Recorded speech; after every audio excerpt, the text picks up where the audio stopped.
ഹബീബ് തലയിൽ എണ്ണ പുരട്ടാറുണ്ട്. ആ എണ്ണ പുരട്ടിയിട്ട് എന്റെ ഹബീബിന്റെ മുടിയിലൂടെ ആ എണ്ണ ഇങ്ങനെ ഇറ്റിച്ചിങ്ങനെ ഇറങ്ങാറുണ്ട്. ആ സമയത്ത് തന്നെ ഹബീബിനെ കണ്ടാൽ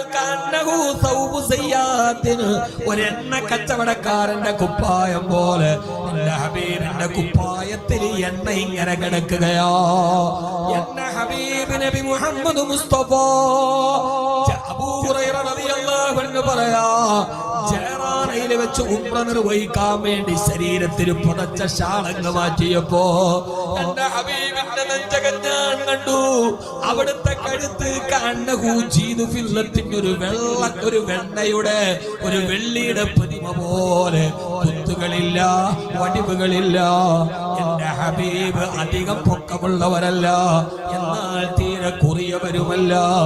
എന്നാലും ഒരു സദസ്സിലിരുന്നാൽ ഏറ്റവും ഉയർന്നു നിൽക്കുന്നത് എന്റെ ഹബീബിന്റെ ശിരസ് തന്നെ.